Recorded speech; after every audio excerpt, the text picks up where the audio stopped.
rahmatullah, and welcome back. Rania from Bangladesh.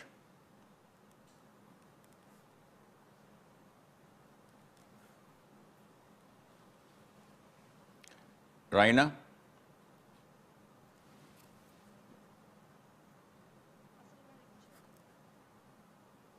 Aska from Indonesia. Assalamu alaikum wa rahmatullahi wa barakatuh. Wa alaikum assalam wa rahmatullahi wa barakatuh. Sheikh, is there a dua for a work environment that upholds righteousness and doesn't normalize sins? Or a dua for a protection against people that regularly sin, fasik? Jazakallahu khairan. Wa jazakum. There isn't anything specific, to my knowledge, anything prescribed for such a thing. However, a Muslim has only one God, one Lord, one Rabb that he can shower him with his needs.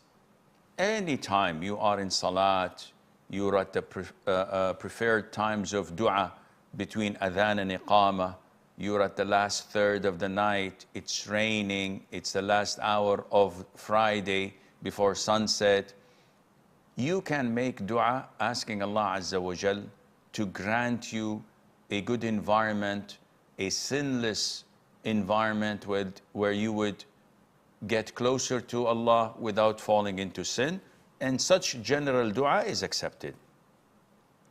Bailey from Bangladesh. Assalamu alaikum, Shaikh. Wa alaikum salam wa rahmatullah. Sheikh, sometimes I find some worships like dhikr or others, for example, reciting Surah Ikhlas 10 times.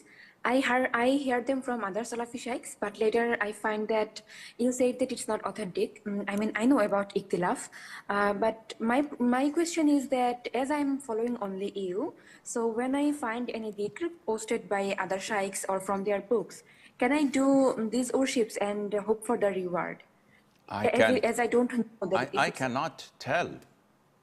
See, you have to, even when I say something, to verify it, maybe I quote a hadith out of memory, maybe I am mistaken, maybe I'm wrong.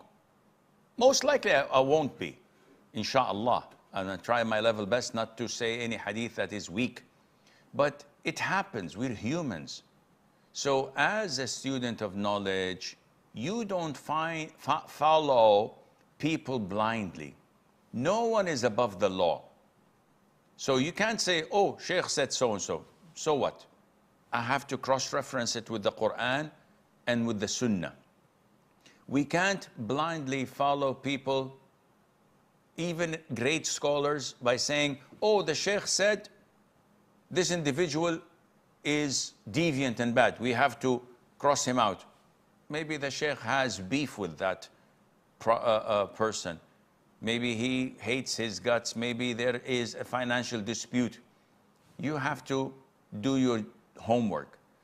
And you cannot worship Allah Azza wa Jal based on what Tom, Dick, and Harry said. Maybe they quoted the wrong hadith. Maybe they had a misunderstanding. Maybe the hadith they quoted is authentic but was abrogated. So you do your level best and try to go to trusted websites like islamqa.info or durar.net to verify whether this hadith is authentic or not, whether your understanding of it is correct or not, and then you can move on, inshallah. Anas from Canada. Assalamu alaikum wa rahmatullahi wa barakatuh. Wa alaikum assalam wa rahmatullahi wa barakatuh. Yeah, so, sorry. So in Maghrib Salah, when I was at the second rak'ah, I did the sujood quickly by touching my nose in like less than a second. And then I lifted it. And then after I kind of like lifted it, I didn't say Subhana Rabbi al-A'la. So I was doubtful whether I made a proper sujood. So for the doubt, I made a third sujood, thinking that that one of them was not that this one was not valid, and then I did sujood before sujood the sahwi before salam. Is salah valid? First of all, one of the pillars of salat is tranquility and tuma'nina. And if you just touch the ground and rise, this is invalid and invalidates your salat because you've intentionally messed around with the salat. Nobody does this.